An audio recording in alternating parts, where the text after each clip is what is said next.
Catherine Loughlean, Enterprise Security Executive from Microsoft Canada.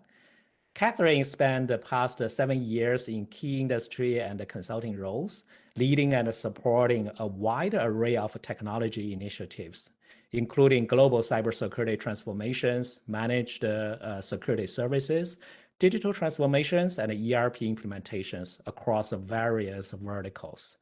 And prior to Microsoft, Catherine was a director in Deloitte's cyber risk services, where she delivered exceptional business outcomes and a quality client experience for global and local clients. So very pleased to be here, and thank you so much, Brian, for the warm welcome.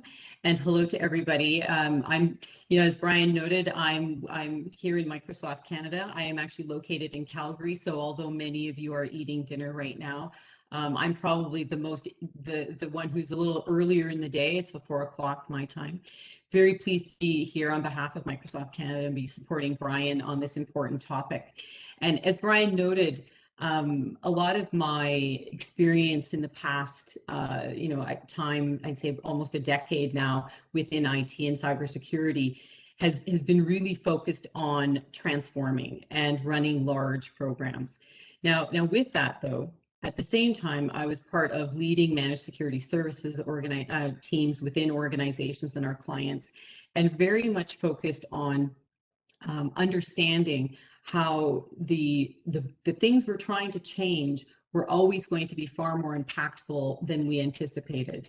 And I would say that a lot of the gray hair and I'd say war wounds or battle scars I have, the intention of today's session is to really share some of the things that I learned along the way. And I think the most important thing to share with everyone is that the things I'm going to share today should not just be thought of as when you're looking at large security programs, whether they be a standalone security program for an organization or whether they be in conjunction with a broader digital transformation.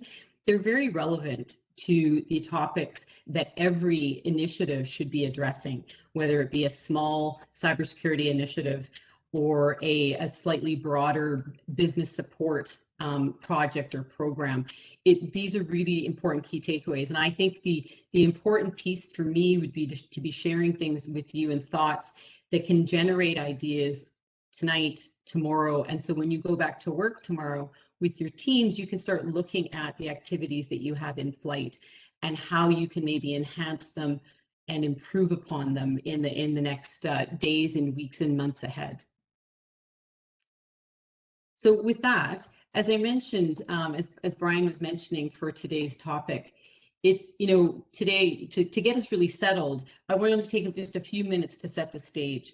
I think we have about 25 minutes, so it's not a long period of time, but I think we need to realize that there's a reason we're here today. There's a reason that we see our organizations that we support or work with moving through digitally to be different and to support the business objectives that they have. So whether it be a strategic business driver, a change in the way their business model is now working, in particular as remote work and our lives have changed in the last 12 to 15 months.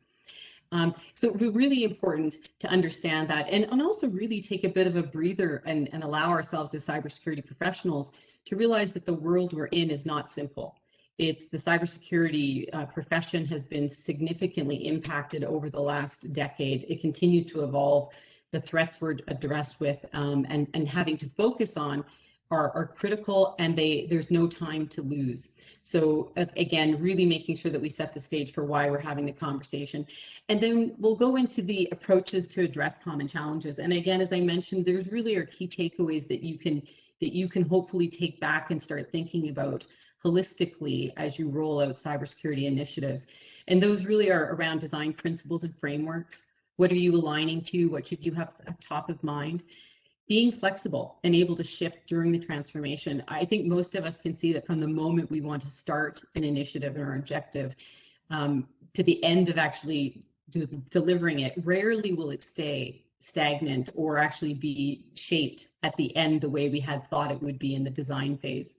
Stakeholder engagement is another important one. And I think that when you wear the cybersecurity hat, what I see traditionally is that we have a CISO or director of security, VP of security, We work very closely with either the CTO, the CIO.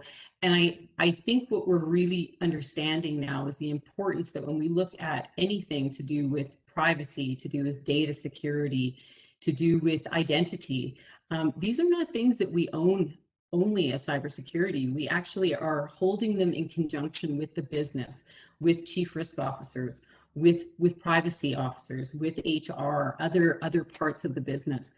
In addition to that, we don't always understand all of our stakeholders, and I think that that's one big opportunity that cybersecurity professionals have, is really getting to know the business, getting to know the stakeholders, and become firm colleagues along the path. Broadening our focus, that's the other piece, is really looking bigger than where we think we're going to be. I think that has a lot to do with envisioning, design thinking, and kind of wearing the hat that really shows that you're actually wanting to be a strategic partner with the business. You want to bring thoughts and thought leadership that you're finding outside of your own business, and bringing that forward. And then also building the fit for purpose team. This is very key to my heart. I do not think that it's easy to build the same team over and over again and think that it would make sense and deliver on the changing initiatives that we have and changing outcomes that we're trying to achieve. So we'll talk a little bit about that, each one of those topics, and hopefully I can share some golden takeaways that you can start thinking about and leveraging when you get back to work tomorrow. When I was mentioning about setting the stage, it's what is our new reality. Modern day security has significantly different challenges. And again, really focusing on what are the things that we need to be aware of, mindful of, as we're looking at driving that operational resiliency, and also strengthening our cybersecurity capabilities. And just a few of the key things that will really set the stage is needing to support all users in the hybrid work environment. And I think for most of us, as Brian alluded to, we're sitting remotely, we're not being able to get together anymore, and in person. And for as much as organizations are preparing, and we're so excited to be able to go back to the office and really work in person where we can, we will likely see a continued hybrid workforce, which is great. It helps to suit a lot of different individuals' needs. And again, making sure that we have that as top of mind while we're looking at our future, the way that we design systems and platforms and solutions. Increase in our diversity of endpoints accessing the network, again, very much hand in hand with our changing business objectives and business challenges. What we're seeing a lot of different organizations do is completely shift their business model and how they work with their customers and clients and deliver on their commitments. So again, making sure that we are mindful of that, helping them to not see cybersecurity as a disabler or a blocker, but someone who is able to come to the table with some ideas on how we can help them to move forward and meet their objectives securely. Threat detection and response across multiple clouds and platforms, again, very important. I think I've never been so emotionally impacted, I would think, except with that, seeing our SecOps teams, whether it be my own team at Deloitte or other teams within our clients, seeing how much time it took our SecOps teams to actually go from diverse and disparate systems to collect information, understand the threats, being able to give up-to-date data points so that our leaders, CISOs, operational leaders and business leaders could make informed risk-based decisions. Really complicated, and I think that's not going to get more simple unless we start really looking at transforming. Difficulty rolling out new security controls. Again, not a simple task. For all of these disparate systems, anytime updates happen or the business is changing, what we always know is that making one small change is never really simple. And when it looks simple, it's been done with a lot of planning and testing and different diverse views of the technical specialists and people who know the business coming together to make things look and actually evolve very efficiently and seamlessly. Bad actors exploiting current vulnerabilities. Again, we know that this isn't going to change. In fact, they continue to grow. And I think we just need to really, again, be focused on that. With that top of mind, how do we start thinking more around designing with security, designing with privacy in mind, so that as systems and solutions come forward, that we are not facing as many vulnerabilities from the design and build perspective. And then current networks, again, not optimizing or preventing to prevent lateral movements. Again, top of mind when we think about things such as zero trust architecture and principles, we should be looking at designing with assuming breach. And then if we assuming breach, we would want to make sure that the lateral movements that any threat actor can take would be minimized to enable us to contain them, to remediate, and get the services up and running as quickly as possible. So with that, we kind of sets the stage into us talking about some of those key points when we look at whether it be a project, a program that we're looking to start going, or even one that's in flight right now. Common design principle and framework items that we should be thinking around. Again, building a strong foundation often comes right from the start. When you are looking to build a project or a program that is going to change the way people do business and the way cybersecurity professionals maybe are supporting the business, we need to keep in mind that as we see in the environment, everything changes. We need to be adaptable. We need to be able to also track and monitor our progress. And then we also need to be able to support the business case from across the business. I think quite often what we see is a CISO or a CIO thinking that they need to somehow fund or you really get the leveraging to get all of the dollars coming in for them to actually build this initiative or get the new capabilities rolled out. When oftentimes we can actually look at a few items to help us actually build the case for investment from across the business, because it helps the business to meet their changing and evolving objectives. So again, one of the key things, a great starting point, look at your current state requirements. What are they from an industry perspective, from a regulatory and compliance perspective? One of the things that I've often seen is there's, in addition to those pieces, we have commitments that have been made to the business, to the board, and to other stakeholders that perhaps you aren't aware of. And that is really, those can be, you can be so successful in certain areas and then suddenly start realizing that you're missing the mark, you're not as successful, or people are still thinking that you haven't delivered on all of the outcomes they were looking for, when quite often you just didn't have the visibility. The other piece is to look forward to other verticals. What are other verticals or industries doing, and innovate based on those things. And what I think is so important, we often think of technology when we think of innovation. Really important that innovation starts with people and processes and technology. And that to be truly innovative is to not start from ground zero. We should rarely start from ground zero. We should use what someone else is using or another area is using and start making it work for us as a starting point. The other piece is to really start around the conversation around incorporating zero trust architecture approach into your digital transformation journey. Seeing some of these opportunities at the beginning as an envisioning exercise, a design thinking exercise, knowing that if you start today with these design principles, you can then continue the path and the progression along your own journey, knowing you're not going to go back and solve all of those problems, but start solving the problems that are new coming towards you and that you can address. You'll have those conquered. It allows you then to go back and then look at the areas of legacy issues, of other things that you weren't able to deal with, and determine how best by risk, risk-based informed decisions, that you can actually have good conversations with the business and with your organization to make the right decisions as you move forward. So from that point, the next one I think that is certainly is good for us to consider is the flexibility to shift. And as we talked about at the very beginning, it's really important. We talk about starting off on a digital transformation, and we think about even some large cyber transformation programs that I've had the opportunity and the privilege of running. What I've seen is that we often, by the time we get the plan built, things have already changed. And what I've seen the most success with was being very open about the fact that here's the plan as it stands today. Here's the objectives and the capabilities that we're going to try to introduce over the next 18 months, 2 years, 3 years, etc. And with that, though, be very, very open and be very direct with your senior sponsors, with your board, also with other stakeholders, to say we are going to be here and evolve with you as the business evolves, as requirements change, etc.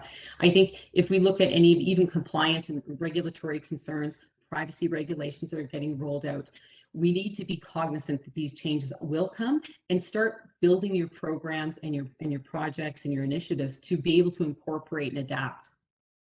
The other key piece too is monitoring, measuring, and reporting on your progress. Making sure that you are able to show the outcomes that you're making, that the investment is being delivered, and that you're able to make your marks, or sometimes not make your mark and not hit the milestone you thought you would. From the openness and a transparency perspective, very important to have metrics and ways to be able to do the reporting and to deliver, and keep the feedback loop coming forward from others. If we don't monitor and measure and report on it in an open and transparent way, depending obviously on how each organization sees the program that you're running best reported on, really important that we have that open dialogue and that we have that right from the start, that we've set that up as part of your strategy. Getting closer to the business and listening to them. That again is another key piece. Collaboration is critical. And quite often, and we hear about it all the time, we hear about, oh yes, security, we'll talk, security is front of mind, but the business runs down the path and we're catching up. We have to run to catch up to the business.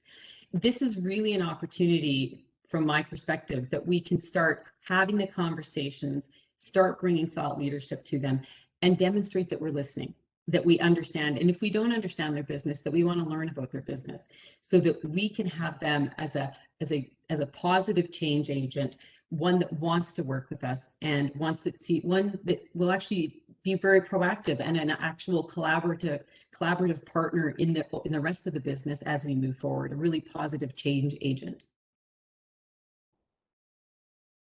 Stakeholder engagement, again, a really good segue from talking about how we share and listen with the business. Again, what I've seen quite often is that we start running, we're so excited in the cybersecurity world to move forward and have a new capability or a new technology or a solution we can bring forward with. And yet we've forgotten perhaps to really take a stance, take a step back, and think about who our key stakeholders are. And quite often that is, and I use data loss prevention as a really good example of that. Quite often what I see is within our customers and clients is that it's almost overwhelming to think that data loss prevention, how am I going to do all of this on my own? What am I going to own as a CISO, as a CIO? What responsibilities am I now suddenly assuming? When really the business the business owners own their data, they understand their processes best, they understand how and who needs to get access to that data and use that information. In order to do this well, really important for us to stop, take a breath, and like I said, really take a look at your broader stakeholder group. Get a few friendly, positive change agents that you already have within your organization and ask them for feedback. Have you missed anyone? Is there anyone that you should start bringing in right from the beginning, or late to the game, better than not being part of the game? As well, including incorporating your stakeholder activities and feedback into your governance plan. Again, when I say governance plan, this is really both while you're in flight and after you've transitioned your solutions and your capabilities to the operational mode. It's important to understand what they're looking for, what is important for them to hear, and then to also provide feedback and guidance. This is so critical, even if it's on it's twice a year, 3 times a year. It could be certain stakeholders only want to be engaged through, maybe it's once a year, depending on the duration of the program. But it's about meeting with those stakeholders, identifying who from their part of the organization needs to be involved, and what cadence they would like to have participation in. And I think we hear it often, you want to keep your friends close and your enemies closer. And I do believe that if you welcome them with warm arms and you say, we want to hear you, we're happy to get your feedback and understand where you're coming from, you're probably going to have a much better end result and a little bit of a smoother journey as you go through. Find your change champion and resistors, as I mentioned, again, building it with them in mind. You might know some of those to begin with, but you may not know all of them. And I think that it's important, and when we talk about building the fit for purpose team, I'll kind of lean in on that. Again, making sure that you've got people within your team who are capable of helping you assess, identify your stakeholders, assess your stakeholders, and put some plans together that you can actually then go and execute on.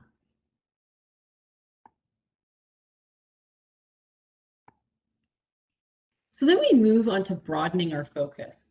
So again, not just technology. We need to look at people, process, and technology. And again, this is something that I know sounds quite minor, and I think we do it. And I think this is the challenge to all of us, to go home and think, when we go to work tomorrow, did we actually think of all of the people that would potentially be impacted? And I again say this, gray hair at hand, with having thought that, having lots of experience where we thought we had everybody. We actually thought that we considered what the impact of the change that we were about to bring really did incorporate all of those people, and that we had a good understanding of what that would be. And what I found is that we often forgot or did not hear, some of the people that were a little quiet, our end users that seemed like they were happy but hadn't really had the right amount of time to test out what the solution was going to be in their actual day-to-day life, day in the life scenarios. So again, nothing like good UAT testing, but quite often when we do UAT, we've got them in a segregated space. They're taken away from their daily activities. It's really hard for them to get a real life experience with the solution. Security analysts are another one. I continually worry about all of these incredibly talented and capable security analysts that we have, who are so spread so thin, focused on many things, hard to actually prioritize. What I found often is that when we brought them through to do testing on solutions, again, they were not able to focus. They were not able to give us the time and the probably the analysis from their perspective of what really the impact was going to be. And then by the time we actually heard them, and they were in my own team even, by the time we heard them, that's what you meant. Even an analyst to an analyst, very technology-driven individual, it's another thing to actually sit and listen to the person who's going to own the solution at the end of the day.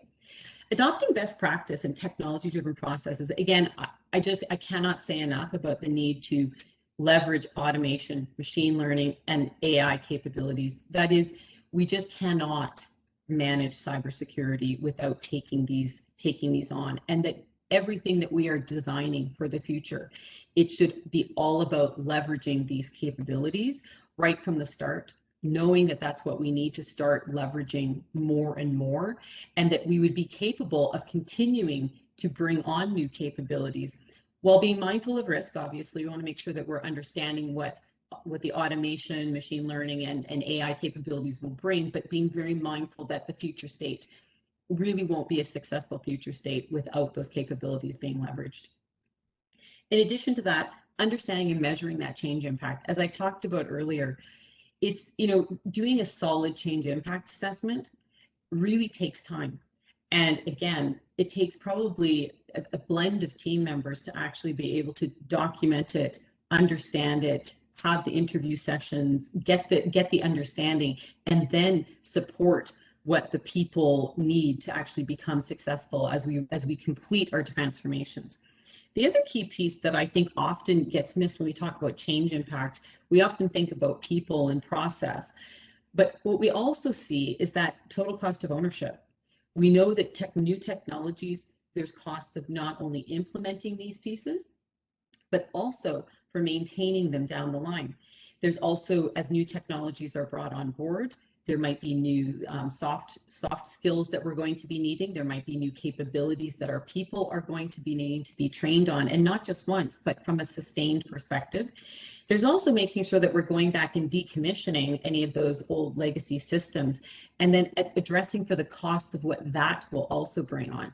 I think quite often, again, we get very excited about new technology and new capabilities as part of our transformations, and we forget to really do a detailed analysis of today's cost of ownership, what year 1, year 2, year 3, and all of the changes in between. So again, focusing on that as part of that change impact is critical.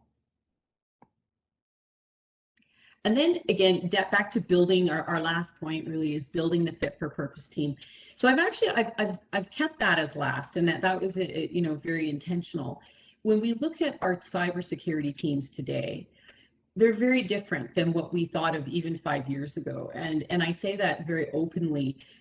When I joined Deloitte, the intention of me coming onto the Deloitte cybersecurity team was not the cybersecurity portion, but more around program management, business analysis, being a change management professional, as well as the cyber parts. And I think that when you think about any of these larger projects, programs, and initiatives, regardless of whether you're part of a broader digital transformation, those are some of those skill sets that we really need to be comprehending and thinking about as how would they be part of our team. So again, thinking bigger, think diverse skill sets, think about diverse experiences and perspectives. They will absolutely help you to drive accomplishments and adapt when needed, and communicate. Communication is absolutely critical. And as we all know, we have some team members that are great at communicating, some that don't want to communicate well. How do we make sure we find the people that do want to do that, get energized to be doing this as part of their coming to work and being part of a broader team? Building and borrowing strong resources. For many of us, we don't maybe need to have as diverse skill sets on our broader cybersecurity team from a permanent perspective.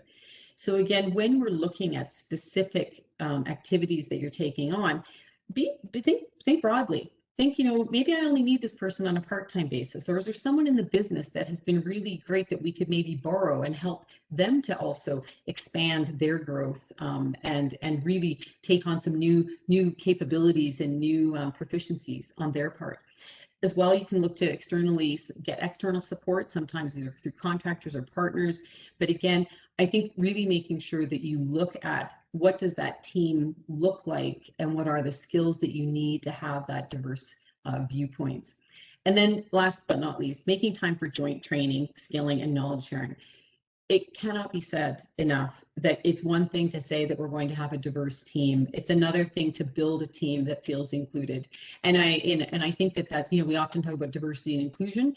We seem to see a lot of diversity taking place, but having people feel inclusive and that they're part of a team and that they're valued, it takes leadership. And it takes each one of us to be a leader, regardless of our role within the team or the organization. And to me, it's really about when you bring a group of individuals together who are so capable and they all have different areas of subject matter expertise, it's really nice to see the sharing and the growth and the collaboration that can happen when you bring these different groups together and provide opportunities for them to do this as part of your larger transformation teams. So with that, maybe I'll take a pause and just say, obviously ask for any questions. I'm not sure, Brian, if any questions have popped up. We do. We have a few questions here. One thing is, I think, Catherine, you covered a lot of aspects for that. I really appreciate the program view of that. Speaking from the project management background, I really appreciate putting all those pieces integrate together. I think here is a Rashma ask a question. So about those technologies, there are some unknowns regarding, for example, like AI and ML. So how to balance that in cybersecurity? Because obviously those are emerging technologies. There are a lot of unknowns, but you also need to ensure the security for those. So how to balance those technology to use them in cybersecurity? Oh, absolutely. It's a great question.